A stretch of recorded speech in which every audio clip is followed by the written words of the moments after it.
Mason Miller, Sporting News, Rookie of the Year.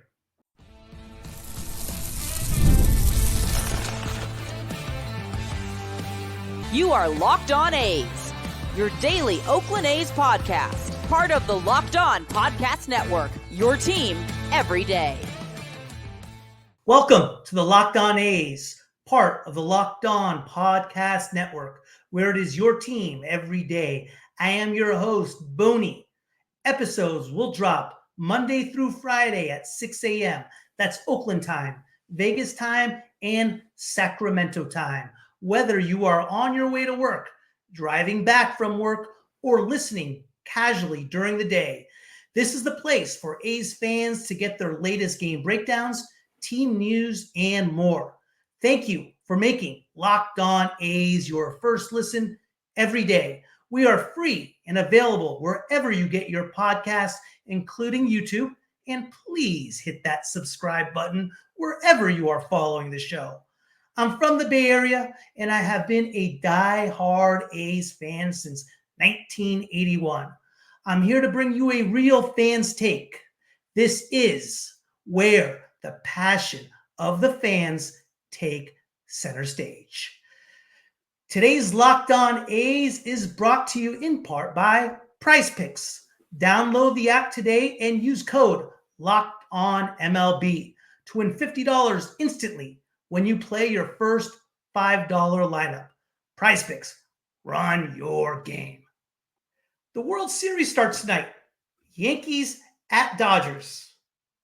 Considering it is World Series night, I had a chance to relive the last time the A's were in the World Series, 1990, with Locked On Reds host Jeff Carr, as we both had our takes on the 1990 series from two completely different perspectives.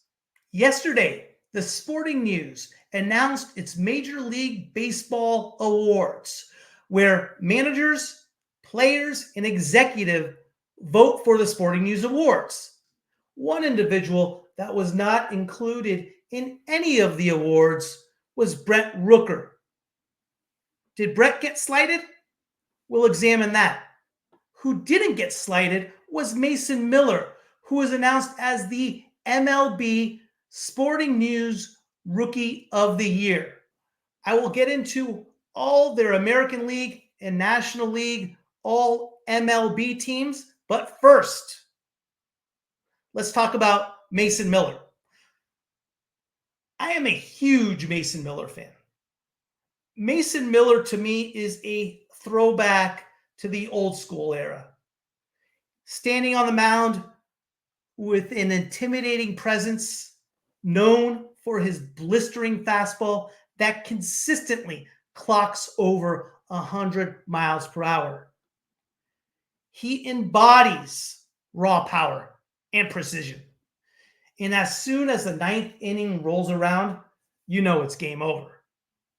He attacks hitters with an aggressive nature, no nonsense approach. His dominance lies in the simplicity of his pitching arsenal.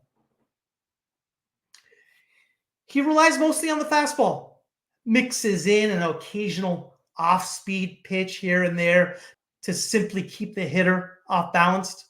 But it's his sheer velocity of his fastball, reaching triple digits, that makes him a legend in the making.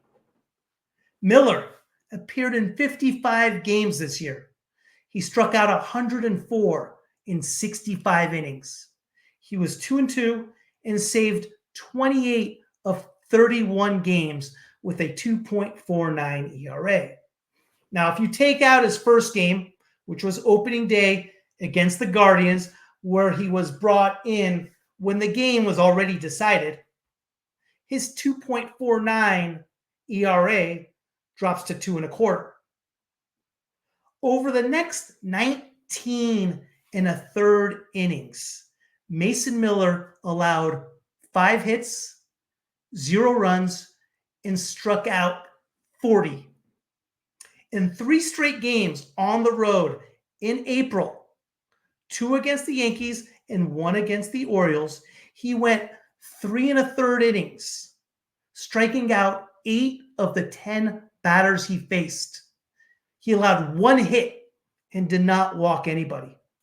Miller picked up the save in all 3 games. He was the Oakland A's lone all-star.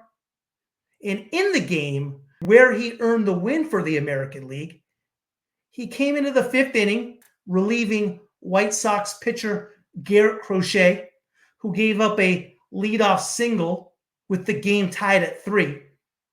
And the call was made to Miller. He got Kel Marte to fly out. And the next 2 batters was Shohei Ohtani from the Los Angeles Dodgers and Trey Turner from the Philadelphia Phillies. And in only Mason Miller fashion, he struck them both out. Mason Miller gave an identity to the A's last year, as if to say, for all those that passed up on me, you made a mistake. That attitude is typical on how the A's have played baseball since the early 2000s. As far as the rest of sporting news, baseball awards, to no one's surprise, Shohei Ohtani got the MLB Player of the Year. Jackson Merrill, much deservingly, won the Rookie of the Year for the National League. NL Comeback Player of the Year went to Chris Sale of the Braves. And AL Comeback Player of the Year went to Vlad Guerrero of the Toronto Blue Jays. AL Manager of the Year, Stephen Vogt with the Cleveland Guardians. NL Manager of the Year went to Pat Murphy with the Milwaukee Brewers. And Executive of the Year went to Matt Arnold, again with the Milwaukee Brewers. Your all MLB team first, the National League catcher from the Milwaukee Brewers, William Contreras. First base from the Philadelphia Phillies, Bryce Harper. Second base from the Arizona Diamondbacks, Kel Marte. Third base from the San Francisco Giants, Matt Chapman. Shortstop from the New York Mets, Francisco Lindor. Your outfielders, Jackson Merrill and Jurickson Profar, both from the San Diego Padres. And coming in a tie for the 3rd outfield position, Mookie Betts of the Los Angeles Dodgers and Corbin Carroll of the Arizona Diamondbacks. Your designated hitter, Shohei Ohtani, Los Angeles Dodgers. Starting pitcher, Chris Sale, Atlanta Braves. And your relief pitchers, there was a tie, Ryan Helsley of the St. Louis Cardinals and Raisel Iglesias of the Atlanta Braves. To the American League, catcher Cal Raleigh from the Seattle Mariners. First baseman Vladimir Guerrero Jr. from the Toronto Blue Jays. Second baseman Jose Altuve from the Houston Astros. Third baseman Jose Ramirez from the Cleveland Guardians. Shortstop Bobby Witt Jr. from the Kansas City Royals. Outfield Aaron Judge and Juan Soto, both from the New York Yankees, and Jarren Duran from the Boston Red Sox. Your starting pitcher, Tariq Skubal from the Detroit Tigers. Relief pitcher, Emmanuel Clase from the Cleveland Guardians. There's a player missing. Yordan Alvarez over Brett Rooker? Up next, let's compare both players and see if Sporting News got this one right. Today's Locked On A's is brought to you in part by PrizePicks. PrizePicks is the best place to get real money sports action. With over 10 million members and billions of dollars in awarded winnings, PrizePicks has made daily fantasy sports accessible to all. You just pick more or less on at least 2 players for a shot to win up to 100 times your cash. Run your game all season long on PrizePicks. For me, PrizePicks is simple and convenient. Easy to deposit, easy to make picks, and easy to withdraw. Sign up today and get $50 instantly when you play $5. You don't even need to win to receive the $50 bonus. It's guaranteed. PrizePicks is the best way to win real money this football season. Which players are going off? Which ones aren't? Make your picks in less than 60 seconds and turn your sports opinions into real money all season long on PrizePicks. World Series is tonight, and I'm staying with the picks I originally gave you. Edman, less than in hits, and Torres, less than in hits. Thank me on Monday. Download the app today and use code LOCKEDONMLB to get $50 instantly after you play your first $5 lineup. That is Locked On MLB. PrizePicks, run your game.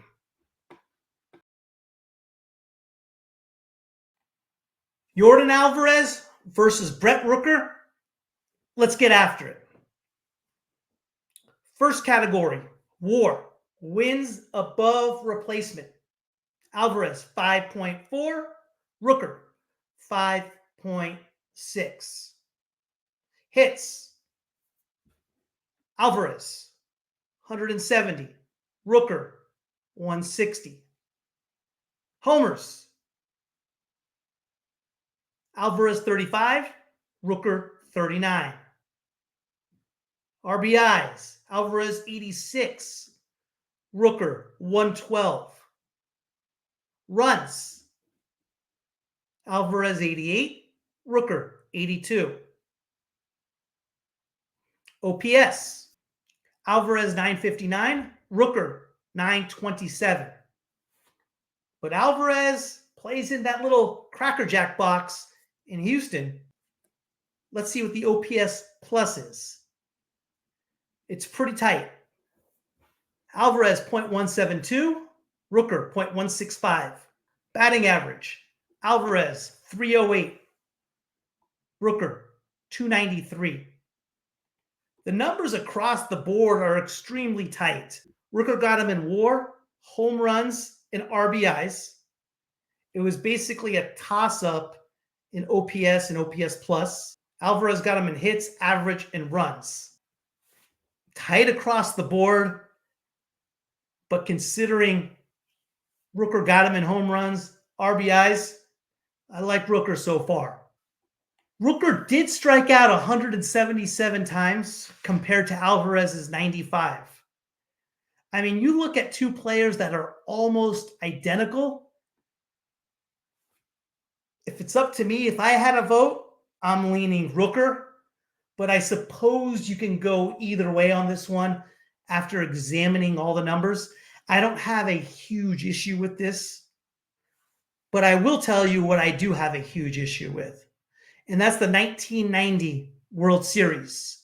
Up next, Locked On Reds host Jeff Carr joins me as we revisit the 1990 World Series between the Oakland A's and the Cincinnati Reds, the last time both teams made the World Series. Today's Locked On A's is brought to you in part by FANDUEL. Hey, NFL fans, you can start the season with a big return on FANDUEL, America's #1 sportsbook. So when you get a hunch in the middle of the game, you can check out the latest stats, view live play-by-play, and so much more on the same page where you place your bets. You'll get started with $200 in bonus bets guaranteed when you place your first $5 bet. That's FanDuel.com. Sunday night football, huge matchup. Dallas Cowboys at the San Francisco 49ers. And again, I look at the board and see the choices and simply laugh. It's that easy. Dak Prescott, less than in passing yards, and Brock Purdy, more than in passing yards. Thank me on Monday. Well, it is World Series Day. Game 1, Yankees and Dodgers. Yeah, the big guys, the big money. They're all there in the World Series, and here we are.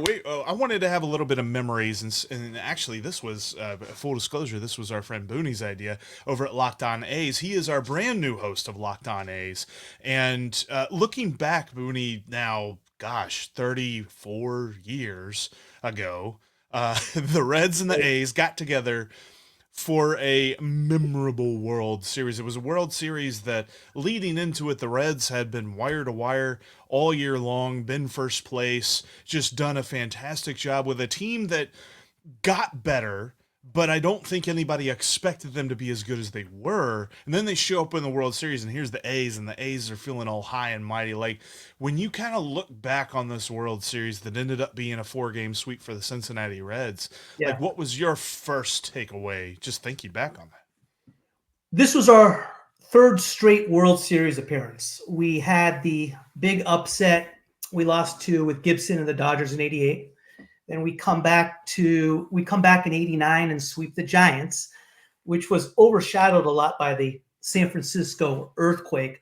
So '90 was important, and arguably it was the A's most dominant team.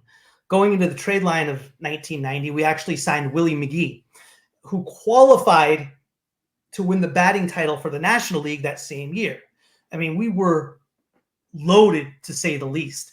We came in, and I did not know this until I actually looked it up. We came in, I knew we were a huge favorite. We came in as a minus 300 favorite as far as the betting line, which happens to be the largest favorite in World Series history ever. The only other one was the 39 Yankees, who were a minus 300 favorite as well over the Reds, and they ended up sweeping the Reds. So I felt pretty damn good about it. The Reds were a solid squad. Their ace was a former A in Jose Rijo. I had no doubt the A's were going to win, and I felt we had to win it to continue the legacy and possibly be a dynasty. It was such an important World Series. And that, for me, and full disclosure, by the way, I was 1 year old whenever this World Series happened. So most of mine is secondhand knowledge and watching old games. I love on YouTube, if you get into a hole this offseason where you're just like, man, I need baseball. YouTube has like every postseason game ever. You really do. I love it. It's so fantastic. But like going back and watching those games, that for me is why probably, and there are definitely hits throughout history that you can argue this with, but the Eric Davis home run there early in game 1 might have been the most important hit in the history of the Reds franchise. Like that series, and we Reds fans, and that was very well documented. And I've talked with my dad and some other folks about this. They're just like, yeah, man, we were coming in just like, we got nothing to lose. Nobody expects anything from us. And Eric Davis, just from the word go, says, look, we are here and you got to pay attention to us. And the bomb that he hit. And that was just like, looking back on that, it was such an important hit. And you had the amazing series from Billy Hatcher and all the different sides from the Reds, the different storylines and things like that. And just the way that everything fell in 4 games. But probably the more lighthearted story from the World Series, and I don't know if A's fans are aware of this, but the owner at the time, wonderfully controversial Marge Schott, for the Cincinnati Reds, was actually mad and did not let the team fly, did not pay for the team to fly home because she wanted the revenue from Game 5. She wanted there to be a Game 5 in Cincinnati. And so whenever the Reds won in Oakland, she was just like... I was not aware of that. No, yeah. You gotta love sports ownership, man. These two franchises have had a couple special ones, to say the least. Yeah, a little bit, but sure. Yeah. So, I mean, yeah, you said it. Davis set the tone right off the bat, and who would have guessed that Hatcher reaches base his first 9 times? I mean, he was 8 for his first 9, every single big hit. And once we were in a position to win in Game 2, I felt Game 2 was a huge game. And you got to Eckersley, and it was the bottom of your lineup. Everyone forgets about those Reds teams. You had Mariano Duncan batting 8th, who hit 325 during the season. Sabo hit 2 bombs in Game 3. That was huge. You scored 7 in the 3rd. And I felt at that point, it was just the A's packed it in. You're talking about just a perfect team that was assembled that almost just quit. And when I look to that era of the A's, it's disappointing because of that Red series and how it seemed like there was just no fight. I don't know if we took it for granted. I know Canseco came in a little banged up, but so was Davis. I mean, we were all banged up a little bit. Right. Yeah, and it was a perfect storm, and the Reds absolutely run away with that. And it also, that Reds team was the first time in baseball, which we're seeing a lot in baseball today, where they tell the starter, hey, go 6, and we're going to turn it over to the bullpen. Right. And you guys had that nasty boys. You had Charlton, you had Dibble, and you had Myers in the 9th. All had ERAs under 3. I believe Myers was under 2, I want to say. Just dominant. And once it hit the 6th inning, it was over. And that's what got you to the postseason. It was a together team. Also remember, 88 was the whole Pete Rose deal. So you were just coming off that as well. And it was a little bit of a situation where you mentioned that, A's fans kind of took it for granted being the 3rd straight World Series. Reds fans took it for granted too, where it was just like, all right, first World Series, this is a young team. Let's go. What do we got? And then everything just kind of fizzled out after that. And lots of different things happened. Like you mentioned, Eric Davis dealing with a lot of injuries and things like that. But it's been a long time since either one of our teams have been to the World Series. This was our last trip. And actually, if you go back 34 years, this was just the 3rd postseason advancement that the Cincinnati Reds have. And at least the A's can say a little bit more than that, and they've been to the postseason a little bit more than the Reds have between now and then. But like looking at these two teams now, where they are, where they were back in 1990, and then looking at the landscape that, we're about to watch Aaron Judge and Shohei Ohtani face off, like, our team's got some players, but it feels like they're not as close as we would like them to be after 34 years to the ultimate goal. Do you think that has a lot to do with not spending on the free agents? Do you think it has a little bit to do with the chemistry? I mean, you look back at that Reds team and you had Davis, you had O'Neill, but there was no real legitimate superstar on that team. It was together from one day, from the top of the order to the bottom of the order. The pitching staff was solid. You had Rijo, you had Browning, you had Armstrong, solid. But there was nothing that really steps out about that team where you're like, wow. Right. Yeah. I think that's the thing, is like, it almost seems as if modern day development, at least up until the last couple of years, was super focused on, can we get that superstar? Can we develop that dude that's going to be the draw and bring everything else into focus? And while the Reds had a couple of guys that were good, they just never built together a whole team. The most complete team that they had was 2012. And the fact that Buster Posey in that grand slam still hurts. In fact, I probably just triggered a couple of folks listening to this, even just mentioning that play. But there's something about that team and the perfect nature with which that season fell together. That's the last time, and I think probably the last time ever, the Reds will experience a season where they only had 5 guys make all but one start. And the only reason that they had another guy make that one start is because it was a doubleheader, and they didn't want to mess up their rotation. They just enjoyed so much health that you've got to build such a deep organization. And I think for one reason or another, the Reds have just been very, very bad at developing. And as much as they have tried to, convince us every single year that the way that they're going to win is to draft and develop from within, they haven't done that for most of the last 30 years. And hopefully they're turning a corner with that. And kind of looking at the A's, I mean, it's, there was Moneyball, which I know your first episode, you kind of debunked that a little bit, at least the movie. And there's all of that. Like, what does the development landscape look like in Oakland now? We've drafted the right guys. And I think the key piece with regard to the development that gives the A's and let's say the Reds as well, an opportunity, is giving the youngsters a chance instead of signing the free agents, right? When you're signing a free agent for X amount of dollars, no matter if they end up turning out to be a bust or a youngster's better, you have to play them because you have to justify what you paid the individual. Well, our franchise don't need to worry about that. And we're giving these youngsters a chance to play. And in a lot of circumstances, they are better than the guys that are hitting their 7th year of MLB service and getting their first free agent contract. But again, how does a GM justify bringing up a youngster over signing a free agent that has been proven? So, we have gotten the guys. They are going to get their opportunity.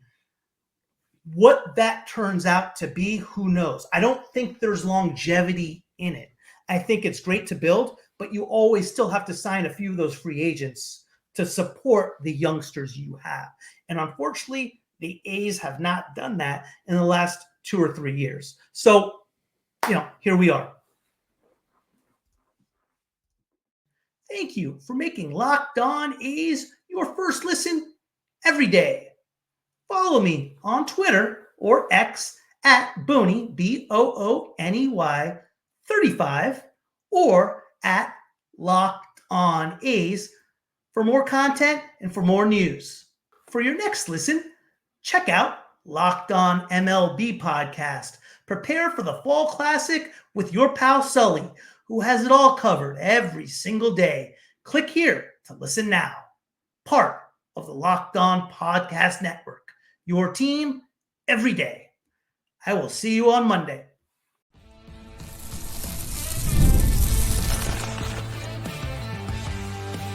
You are Locked On A's, your daily Oakland A's podcast. Part of the Locked On Podcast Network, your team every day.